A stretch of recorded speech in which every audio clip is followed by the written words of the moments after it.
So this is revision of Unit 1 C programming, and this is the part 3 of the revision. Part 1, part 2 we have already conducted, recorded and uploaded on the YouTube channel, and it is posted on your WhatsApp group. So let's start with the topic character set. ये आपके syllabus के हिसाब से अगर हम एक specifically देखा जाए तो ये है आपका टॉपिक 1.3. ठीक है. सो आपका जो सिलेबस है जो हमारे व्हाट्सएप ग्रुप पे है, तो अभी मैं 1.3 टॉपिक कवर कर रहा हूँ. पहला टॉपिक है कैरेक्टर सेट. सो कैरेक्टर सेट यानी क्या? सेट यानी कलेक्शन. किस चीज का कलेक्शन? तो कैरेक्टर्स का कलेक्शन. कितनी चीजें आती है इस कलेक्शन में? तो 4. कैपिटल और स्मॉल लेटर्स आते हैं, 0 to 9 डिजिट्स आते हैं, ये कुछ स्पेशल सिंबल या स्पेशल कैरेक्टर्स आते हैं, और ये व्हाइट स्पेसेस आते हैं. ये हो गई सिंगल ब्लैंक स्पेस, ये हो गया collection of multiple blank spaces. Carriage return और न्यू लाइन कहीं ना कहीं सेम है, तो ये सभी अलग अलग टाइप के स्पेसेस है. So in simple, collection of characters, collection of those character which can be used in the C program is called as a character set. Characters are used to represent a certain information. Character का काम होता है information को अच्छे से represent करना, right. ये characters 4 type के हैं. अल्फाबेट्स को हम लेटर्स बोलते हैं, कैपिटल स्मॉल दोनों आ गए. 0 to 9 डिजिट्स होते हैं. जो कीबोर्ड पे सिंबल्स होते हैं that is called special character, और फिर अलग अलग टाइप के ब्लैंक स्पेसेस. तो ये हो गया कैरेक्टर सेट. 4 मार्क के लिए क्वेश्चन आ सकता है. Next topic is token. Token क्या है? प्रोग्राम में यूज होने वाला हर छोटा से छोटा यूनिट टोकन है. फिर प्रोग्राम में यूज होने वाला हर छोटा से छोटा यूनिट अगर टोकन है, तो program is a collection of token. Token meaningful होते हैं, और सी लैंग्वेज में 6 टाइप के टोकन है. सबसे पहला टोकन होता है कीवर्ड. तो ऐसे 32 कीवर्ड्स है. दूसरा टोकन होता है आइडेंटिफायर. आइडेंटिफायर यानी वो नेम जो हम देते हैं. वेरिएबल के नेम हम देते हैं, एरे का नेम हम देते हैं, फंक्शंस का नेम हम देते हैं, कांस्टेंट का नाम हम देते हैं. तो ये सब हो गया आइडेंटिफायर्स. जो वर्ड पहले से डिसाइड है वो कीवर्ड, ये 32 है. और जो वर्ड्स हम बनाते हैं वेरिएबल के नाम वगैरह, वो है आइडेंटिफायर. जो वैल्यू कभी चेंज नहीं होती वो है कांस्टेंट. जैसे पाई की वैल्यू 3.14 हो गई, सेंटर ऑफ ग्रेविटी की वैल्यू 9.81 हो गई. ठीक है, ये है कांस्टेंट. अल्फाबेटिक वैल्यू जो आप डबल कोट में लिखते हैं इट्स कॉल्ड स्ट्रिंग. अभी अभी जो हमने ये देखा, ये सब एटसेट्रा, ये है स्पेशल सिंबल. और 8 टाइप के ऑपरेटर्स आते हैं जो आज हम कवर करने की कोशिश करेंगे. तो इतने सब टोकन्स होते हैं सी लैंग्वेज में. Total 6 tokens are available in C language. One by one हम 6 के 6 टोकन को कवर करेंगे. पहला टोकन है कीवर्ड. तो कीवर्ड फिक्स होते हैं, मतलब 32 कीवर्ड को जो 32 मीनिंग दिए वो फिक्स है, वो मीनिंग बदले नहीं जा सकते. और ये मीनिंग सी लैंग्वेज का जो कंपाइलर होता है, कंपाइलर का काम होता है हाई लेवल के प्रोग्राम को लो लेवल में कन्वर्ट करना. हाई लेवल यानी ह्यूमन अंडरस्टैंडेबल, लो लेवल यानी मशीन अंडरस्टैंडेबल. तो ये कन्वर्शन का काम कंपाइलर करता है. कंपाइलर को कीवर्ड का मीनिंग ऑलरेडी पता होता है, इसीलिए कीवर्ड को डिक्लेयर नहीं करना पड़ता. देखो, वेरिएबल को हम डिक्लेयर करते, इंट ए, फ्लोट बी. कीवर्ड को डिक्लेयर नहीं करते. क्यों? क्योंकि कीवर्ड का मीनिंग कंपाइलर को ऑलरेडी पता होता है, फिर से बता के डिक्लेयर करने की जरूरत नहीं है. ठीक है. कीवर्ड्स को रिजर्व वर्ड बोला जाता है. कीवर्ड हमेशा केस सेंसिटिव होते हैं और स्मॉल लेटर में ही लिखना पड़ता है. सिंगल लेटर भी कैपिटल अलाउ नहीं है. सी लैंग्वेज में 32 कीवर्ड है. आप इसको रीड कर सकते हो. Auto, break, case, char, const, continue, default, do, double, else, enum, extern, float, for, go to, if, int, long, register, return, short, signed, size of static, struct, switch, typedef, union, unsigned, void, volatile, while. ऐसे total keywords है 32. तो ये हो गया keyword. Keyword के opposite concept है identifier. Keyword system defined होते हैं, predefined. Identifier user defined होते हैं. कीवर्ड का मीनिंग कंपाइलर को पता होता है, आइडेंटिफायर का मीनिंग कंपाइलर को नहीं पता होता. कीवर्ड का मीनिंग कंपाइलर को पता होता है, इसलिए उसको डिक्लेयर नहीं करना पड़ता. आइडेंटिफायर का मीनिंग कंपाइलर को पता नहीं होता, पता करवाना, इसलिए उसको डिक्लेयर करना पड़ता है. कीवर्ड हमेशा स्मॉल लेटर में लिखे जाते हैं, आइडेंटिफायर स्मॉल कैपिटल कैसे भी चलेंगे। किन चीजों को आप आइडेंटिफायर बोलेंगे? वेरिएबल का नाम, फंक्शन, एरे, कांस्टेंट, इनके जो नाम होते हैं इनको हम बोलते हैं आइडेंटिफायर, हम देते हैं ये नाम। ठीक है, तो ये नाम देने के 6 रूल है। कोई भी नाम जो आप शुरू करोगे वो अल्फाबेट या अंडरस्कोर से ही शुरू करना। कोई भी आइडेंटिफायर का नाम आप देना चाहोगे तो that name should start with either alphabet और अंडरस्कोर, वो नंबर से शुरू नहीं होना चाहिए। जैसे मुझे वेरिएबल का नाम लेना है नम, तो ऐसा चलेगा नम, ऐसा अंडरस्कोर नम भी चलेगा। लेकिन आप ऐसा नाम लेंगे तो ये नहीं चलेगा, because it is starting with digit. So digit से शुरुआत करना अलाउ नहीं है। अल्फाबेट से शुरू करो नाम, अंडरस्कोर से शुरू करो। एग्जाम में ये क्वेश्चन आता है, तो कितना बड़ा नाम रह सकता है? तो 31 कैरेक्टर से ज्यादा बड़ा नाम अलाउड नहीं है। और जो भी नाम आप दोगे ना वो 32 नाम छोड़ के देना। कीवर्ड में के नाम आप इधर यूज नहीं कर सकते। जो कीवर्ड्स के जो नेम है वो आप इधर यूज नहीं कर सकते, वो 32 अलग, उनमें से कोई भी नाम आइडेंटिफायर करके यूज नहीं हो पाएगा। Upper case and lower case are significant. Capital letters जो होते हैं वो अलग माने जाएंगे, स्मॉल लेटर अलग माने जाएंगे। कोई भी नाम देते वक्त कॉमा, ब्लैंक स्पेस अलाउड नहीं है। क्या अलाउड है फिर? लेटर अलाउड है, डिजिट अलाउ है और अंडरस्कोर अलाउड है। उसमें भी डिजिट फर्स्ट पोजीशन पे अलाउ नहीं है, फर्स्ट पोजीशन पे सिर्फ अल्फाबेट या अंडरस्कोर ही अलाउड होते हैं। ठीक है, सो ये हो गए सर्टेन रूल्स। नाउ ये आता है एग्जाम में, तो यहाँ पे हमारा कीवर्ड और आइडेंटिफायर ऐसे 2 टोकन कंप्लीट हो गए। अब हम चल रहे तीसरे टोकन। तीसरा टोकन है हमारा कांस्टेंट। कांस्टेंट 2 टाइप के होते हैं, जो नंबर से बने हैं वो न्यूमरिक, और जो अल्फाबेट नंबर के मिक्सचर से बने हैं वो कैरेक्टर। न्यूमरिक के फिर 2 है, इंटीजर और फ्लोट, फ्लोट यानी रियल।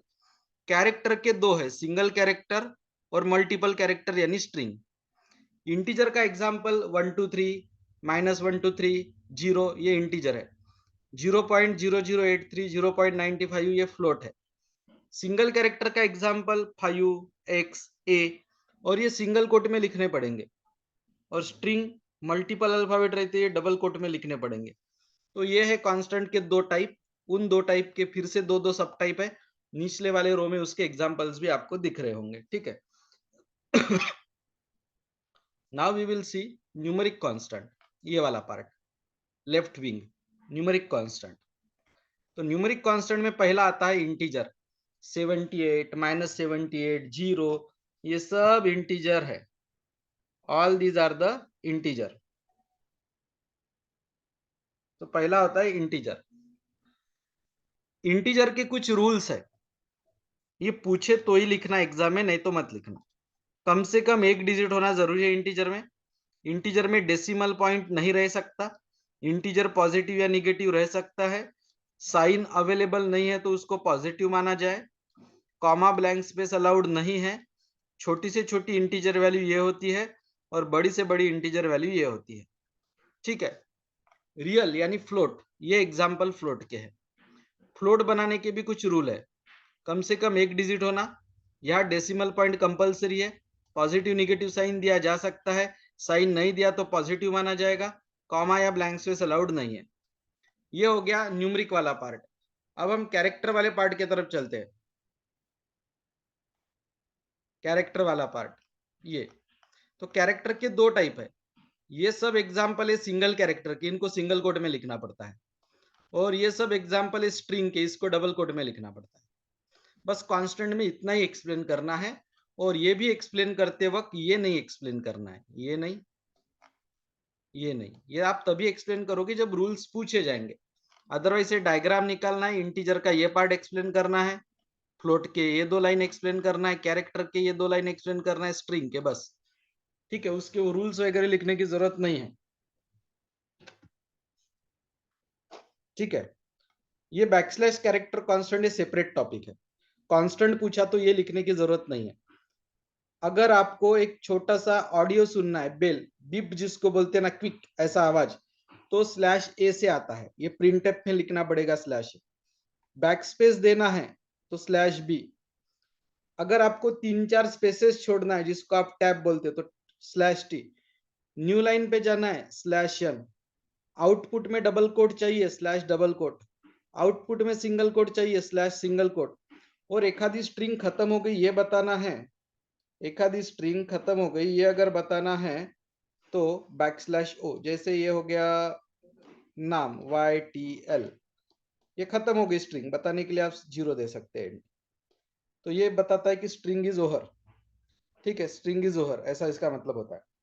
तो ये बैकस्लैश कैरेक्टर कांस्टेंट होते हैं, इन्हीं को आप एस्केप सीक्वेंस नाम से जाने जाते हैं और ये हमेशा आउटपुट में यूज होते हैं, प्रिंटफ में, स्कैनफ में नहीं। इनपुट के वक्त इनका यूज नहीं है। आई रिपीट, ये बैकस्लैश कैरेक्टर कांस्टेंट टॉपिक अलग है और ये कांस्टेंट टॉपिक अलग है। और ये रूल्स तभी लिखना अगर पूछे गए हैं तो, नहीं तो कांस्टेंट टॉपिक में रूल्स खुद ब खुद लिखने की जरूरत बिल्कुल भी नहीं है। ठीक है, लेट्स मूव अहेड।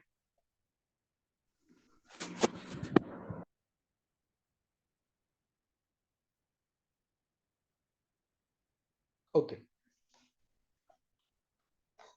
अब देखते हैं हम कौन से टोकन कवर हुए हैं। तो कीवर्ड हुए 32, आइडेंटिफायर हुए उसके 6 रूल्स हुए, कांस्टेंट हुआ, स्ट्रिंग हुआ, स्पेशल सिंबल हुआ।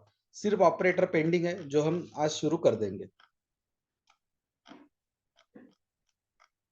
वेरिएबल ये कांस्टेंट के अपोजिट है। वेरिएबल वो होती है जिनकी वैल्यू चेंज हो सकती है। वेरिएबल के 6 रूल होते हैं वेरिएबल को नाम देने के। ये 6 वही रूल है जो आइडेंटिफायर के थे। तो वेरिएबल का नाम यानी आइडेंटिफायर का नाम, वो देने के 6 रूल है। पहला, अल्फाबेट या अंडरस्कोर से शुरू करो। बड़ा से बड़ा नाम 31 कैरेक्टर का चलेगा, उससे बड़ा नहीं। वो कीवर्ड्स नहीं होने चाहिए। कैपिटल और स्मॉल को डिफरेंट माना जाएगा। वेरिएबल के नाम के बीच में कॉमा या सेमीकोलन अलाउ नहीं है। ओनली लेटर, डिजिट और अंडरस्कोर अलाउड रहेंगे। वो भी डिजिट पहले पोजीशन पे नहीं चलेंगे। पहला नाम शुरू होना चाहिए अल्फाबेट या अंडरस्कोर से। ठीक है, digits not allowed, digits are banned. ठीक है, वेरिएबल के 3 टाइप होते हैं। नंबर से बनते हैं वो न्यूमरिक, अल्फाबेट से बनते हैं वो कैरेक्टर, और मल्टीपल अल्फाबेट से बनते हैं वो स्ट्रिंग।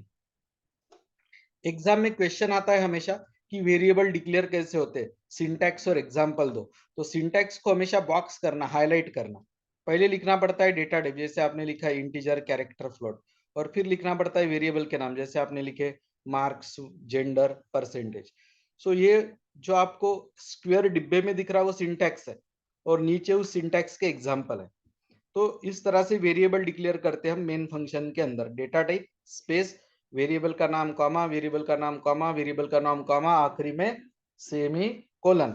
ठीक है, नाउ ये जो वेरिएबल होते हैं जिसको आप डिक्लेयर करते हैं, डिक्लेरेशन से हमें 3 चीजें पता चलती है। पहला कि डेटा टाइप क्या है, जैसे मार्क्स का इंटीजर है, जेंडर का कैरेक्टर है, परसेंटेज का फ्लोट है, हमें डेटा टाइप पता चलता है। दूसरा, हमें वेरिएबल के नाम पता चलते हैं, मार्क्स, जेंडर, परसेंटेज। तीसरा, हमें उसकी साइज पता चलती है।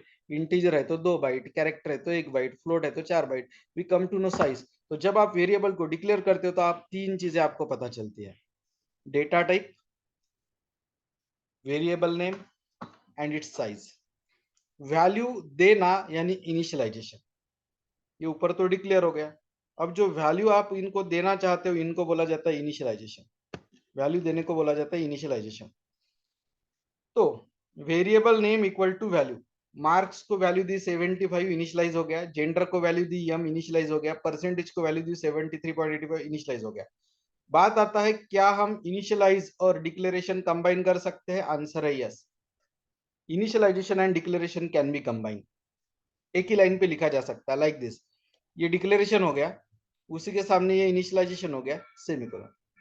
तो दोनों स्टेप को एक लाइन में लिखा जा सकता है।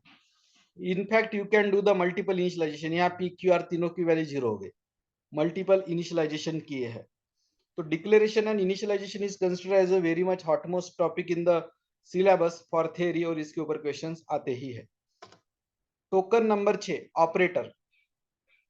ऑपरेटर ये सिंबल होते हैं जो अरिथमेटिक, मैथमेटिकल या ट्रू फॉल्स वाले लॉजिकल ऑपरेशंस परफॉर्म करते हैं। पहले ऑपरेटर है अरिथमेटिक ऑपरेटर। ए की वैल्यू 7 मानिए, बी की वैल्यू 3 मानिए, A7 B3, I repeat A7 B3, तो एडिशन आएगी 10, सब्ट्रैक्शन आएगा 4, मल्टीप्लीकेशन आएगा 21। ये तो 3 आसान है, एडिशन 7 + 3 10, सब्ट्रैक्शन 7 - 3 4, मल्टीप्लीकेशन 7 × 3, ये सिंपल है। अब नीचे है डिवीजन और मॉडुलो डिवीजन। अगर मान के चलो आपने 27 को 10 से डिवाइड किया तो क्वोशंट कितना?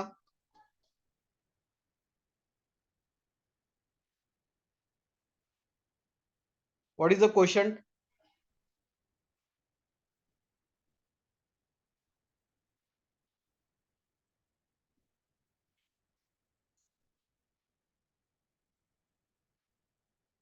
Quotient is 2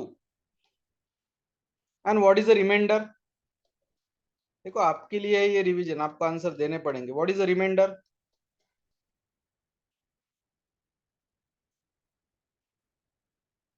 reminder is 7। तो डिवाइड साइन से क्वोशंट मिलता है और मॉडुलो डिवाइड साइन से रिमाइंडर मिलता है। ठीक है, तो यहाँ पे हुआ 7 को 3 से डिवाइड किया तो क्वोशंट आया 2, लेकिन 7 को 3 से मॉडुलो डिवाइड किया तो रिमाइंडर आया 1। तो division sign quotient, modulo division sign remainder. This table is very important. Arithmetic operators या एक्सप्रेशन के 3 टाइप होते हैं, integer arithmetic, real arithmetic, mix mode arithmetic. ये इंटीजर, आंसर भी इंटीजर, ये इंटीजर अरिथमेटिक है। इनपुटेड वैल्यू 2 और 3 इंटीजर है, आउटपुटेड वैल्यू 5 वो भी इंटीजर है, इसको बोला जाता है integer arithmetics. Real arithmetic 2.3 float है, प्लस 3.2 फ्लोट है, आंसर आया 5.7 वो भी फ्लोट है, तो इसको बोलते हैं real arithmetic. This is called real arithmetic, this is called real arithmetics. ठीक है,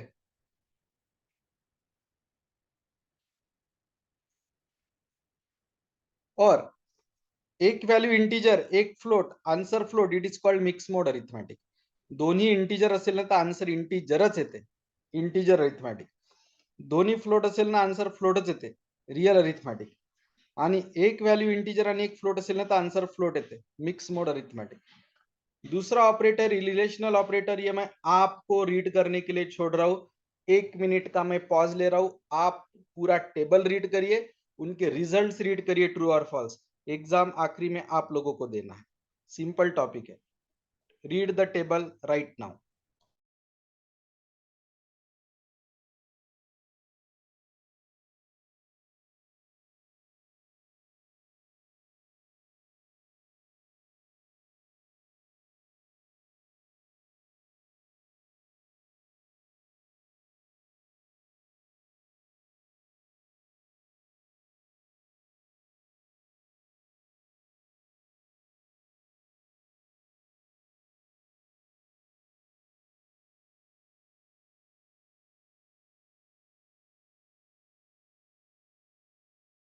ओके, चलो हो गया होगा आपका. तो लेस देन में वैल्यू छोटी होना जरूरी है. लेस देन और इक्वल टू में छोटी या इक्वल दो ऑप्शन आपको मिलते हैं. ग्रेटर देन में वैल्यू बड़ी ही होना चाहिए. ग्रेटर देन और इक्वल टू में बड़ी या इक्वल दो में से कुछ भी चलेगा. इक्वल इक्वल टू में दोनों साइड सेम चाहिए, नॉट इक्वल टू में दोनों साइड डिफरेंट चाहिए.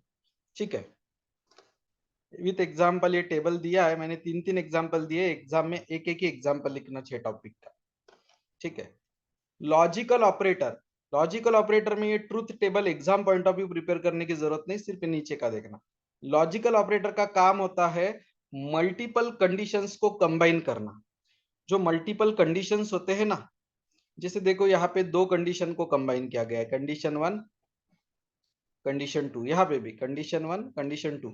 तो मल्टीपल कंडीशंस को अगर कंबाइन करना है तो हम यूज करते हैं लॉजिकल ऑपरेटर्स. मल्टीपल कंडीशंस को कंबाइन करने का काम करते हैं लॉजिकल ऑपरेटर्स. पहला आता है लॉजिकल एंड. पहला लॉजिकल एंड. लॉजिकल एंड देखो मैं बार बार बोल रहा हूं, आपको आंसर देने पड़ेंगे, आपको बोलना पड़ेगा. ठीक है, this is one of the reason कि आपके बैच में वो क्वेरीज नहीं आते, ऑनलाइन में आप लोग प्रॉपर रिस्पॉन्ड नहीं करते. ठीक है, तो फिर वो इंटरेस्ट लूज हो जाता है ना. ये रिवीजन आप लोगों के लिए चल रही है। तो आप मुझे बताइए, लॉजिकल एंड में अगर दो कंडीशंस है तो दो में से कितने कंडीशंस ट्रू चाहिए आंसर ट्रू आने के लिए?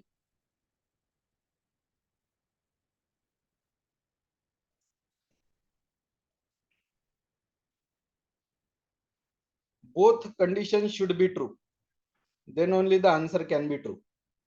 बराबर है, बोथ कंडीशंस ट्रू चाहिए। Yes right Neelima, both conditions true चाहिए। ओके,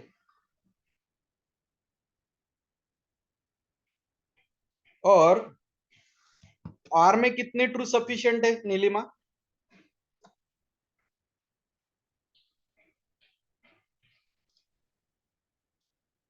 आर में कितने सफिशिएंट है? At least one. Very systematic and specific answer, at least one. ठीक है। सो अगर ऐसे 10 कंडीशन है, condition 1 and, condition 2 and, condition 3 and, condition 4 and, condition 5 and, तो जितने भी कंडीशन हैं उसमें से ऑल कंडीशन ट्रू रही तो ही आंसर ट्रू। 10 में से 9 ट्रू है और एक फॉल्स है, क्या होगा एंड में?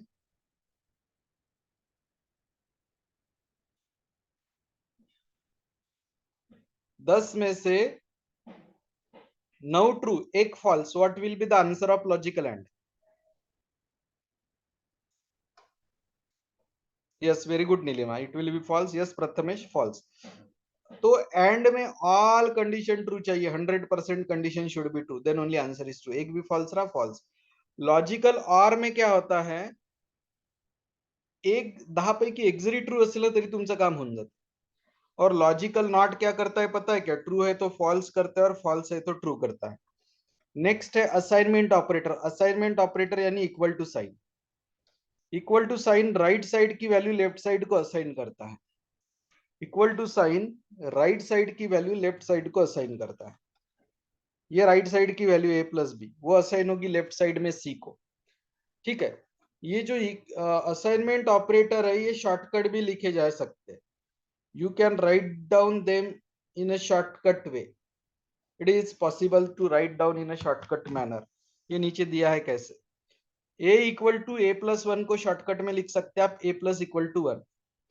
ए equal to A minus one को लिख सकते हैं आप A minus equal to one. A equal to A multiply by N one plus one को लिख सकते हैं आप A multiply equal to N plus one, ऐसा। तो ये शॉर्टकट लिखना अलाउड है। ये शॉर्टकट लिखने के तीन फायदे, ये शॉर्ट हैंड लिखने के: easy to write, easy to read and more efficient. अब आता है very very important operator, increment and decrement operator. तो प्लस प्लस वैल्यू एक से बढ़ती है, माइनस माइनस वैल्यू एक से कम होती है। इसके मैं आपको टोटल 3 एग्जाम्पल दे रहा हूं, 3। एग्जाम्पल 1, m की वैल्यू 5 है, आप m प्लस प्लस करो या आप प्लस प्लस m करो। m की वैल्यू जो 5 है वो हो जाएगी 6।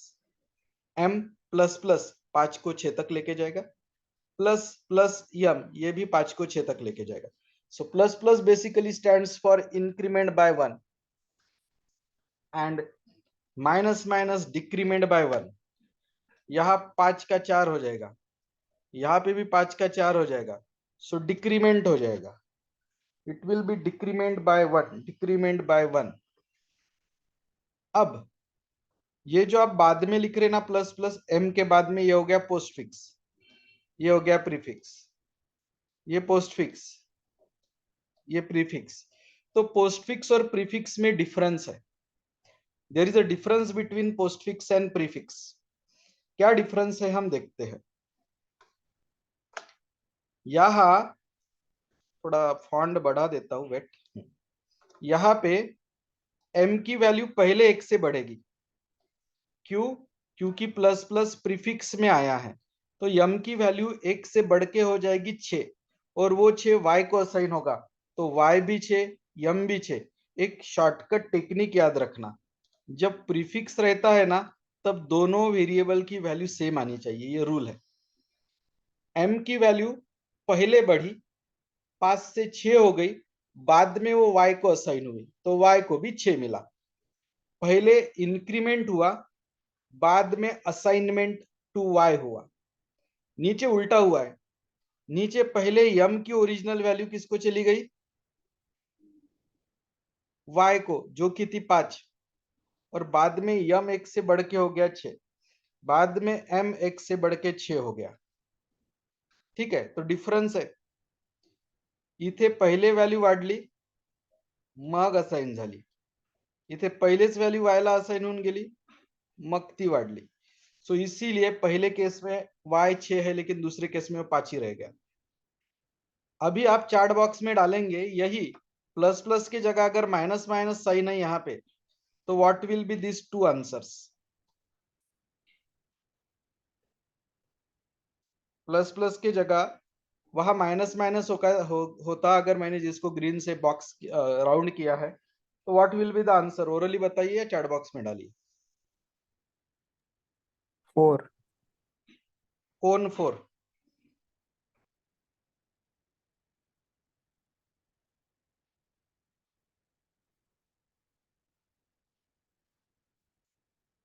बोथ 4, y भी 4, m भी 4।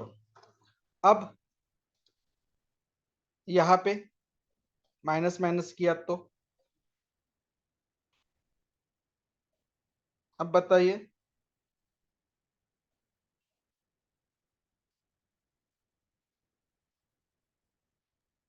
4, both are 4।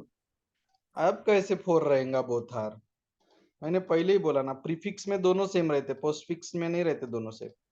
यहाँ आंसर बताइए।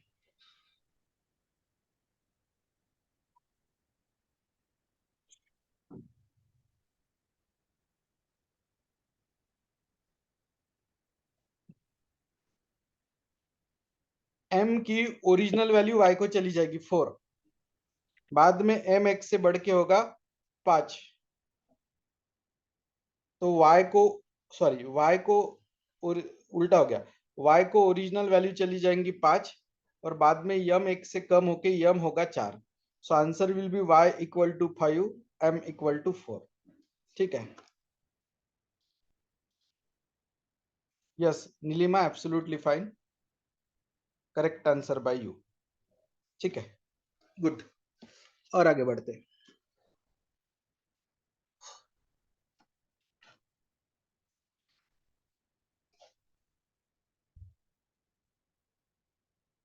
डिफरन्स 2, m ची व्हॅल्यू 5 होती, इथे 6 प्रिंट झालं पण खाली 5 का बरं, दोनों भी स्टेटमेंट सेम ही लग रहे, लेकिन आंसर अलग है। इथे पहिले व्हॅल्यू 1 ने वाढली मग प्रिंट झाली, इथे पहिले प्रिंट झाली मग वाढली, हे सगळा खेळ पोस्टफिक्स प्रीफिक्सचा आहे। This all is due to postfix and prefix. इथे पहिले व्हॅल्यू वाढली मग प्रिंट झाली, इथे पहिलेच प्रिंट झाली मग वाढली, हा फरक है। ठीक है, तो ये था increment decrement operator, postfix prefix. Conditional operator, Prathamesh will unmute and explain this syntax.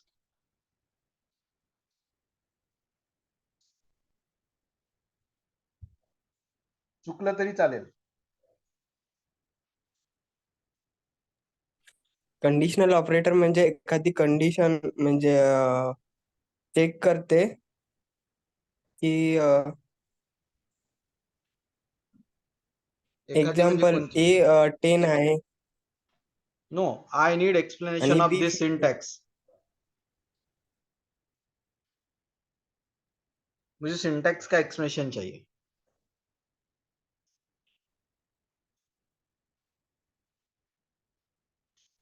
सबसे पहले कौन रन होगा 3 में से, 1 2 3? एक्सप्रेशन 1 ट्रू होगा तो एक्सप्रेशन 2 के पास जाएगा, हाँ, एक्सप्रेशन 1 फॉल्स रहेगा तो एक्सप्रेशन 3 के पास जाएगा। Very good. हा एक्सप्रेशन 1 जर ट्रू आला ना, तर आपण कोणाकडे जाणार, 2 कडे, आणि एक्सप्रेशन 1 फॉल्स आला तर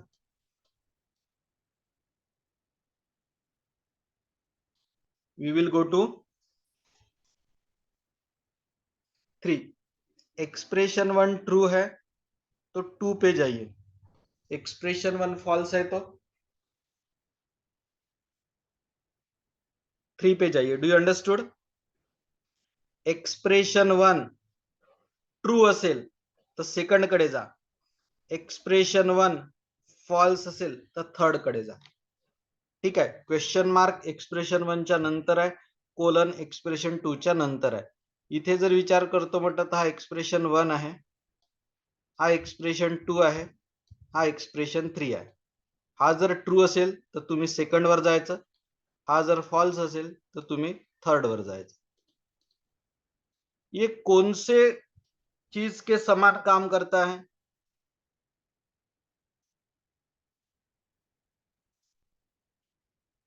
इफ एल्स जैसा काम करता है ये इफ एल्स। ये हो गई आपकी कंडीशन, ये हो गया इफ वाला पार्ट, ये हो गया एल्स वाला पार्ट। कंडीशन ट्रू रही तो इफ में जाओ और कंडीशन फॉल्स रही तो एल्स में जाओ, सिंपल। ये अगर ट्रू है तो ए की वैल्यू एक्स को असाइन होगी, ये फॉल्स है तो बी की वैल्यू एक्स को असाइन होगी। ठीक है,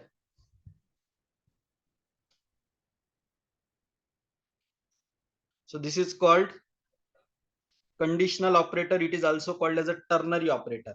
सिंपल आहे, हा जर ट्रू असेल तर याच्याकडे जा, याला तिसऱ्याला सोडून द्या, आणि हा जर फॉल्स असेल तर मग तिसऱ्याकडे जा, दुसऱ्याला सोडून जा। हा ट्रू तर सेकंड वर जायचं, हा फॉल्स तर थर्ड वर जायचं, सिंपल। ये थोड़ा डिफिकल्ट है बिटवाइस ऑपरेटर। बिटवाइस ऑपरेटर सिर्फ इंटीजर और कैरेक्टर पे काम कर सकते हैं, फ्लोट और डबल पे नहीं कर सकते। Let me give you example of bitwise operators. तो सबसे पहले मैं समझाता हूं वंस कॉम्प्लीमेंट। ये है ए की वैल्यू और ये है ए का वंस कॉम्प्लीमेंट। वंस कॉम्प्लीमेंट में क्या होता है, जो 1 है वो 0 में कन्वर्ट हो जाते हैं और जो 0 है वो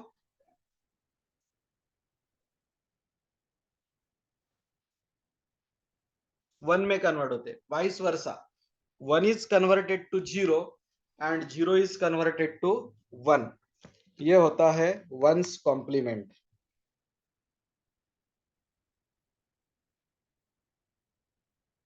तो वंस कॉम्प्लीमेंट में ध्यान रखना,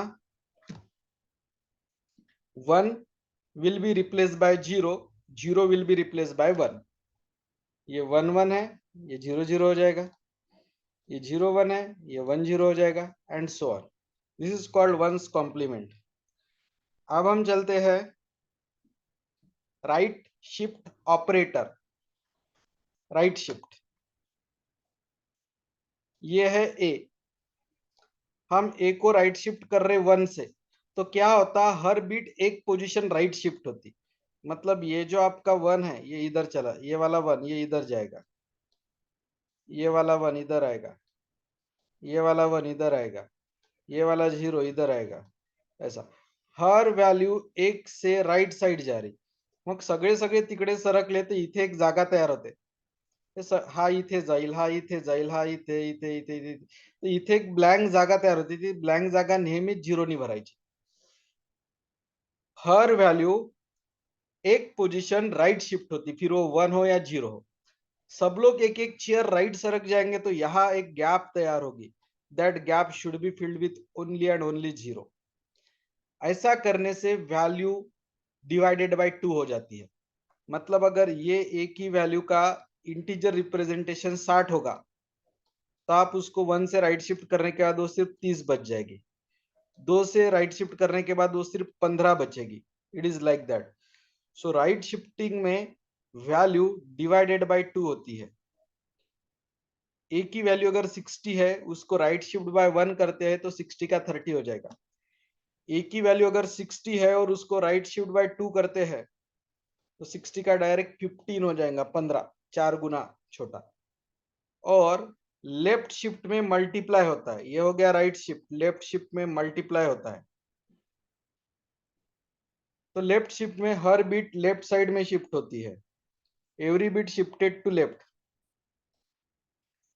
like this.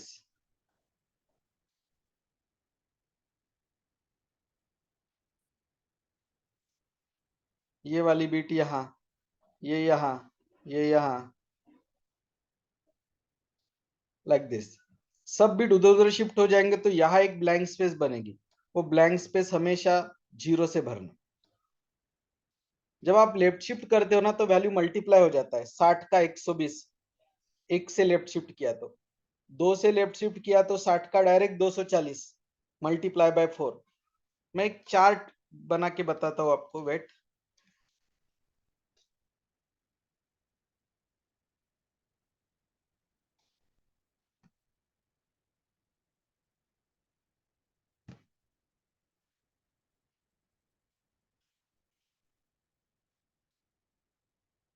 अगर ए की वैल्यू है 60, ठीक है, ए को राइट शिफ्ट बाय 1 किया तो वो 30 हो जाएगा. ए को राइट शिफ्ट बाय 2 किया तो वो 15 हो जाएगा.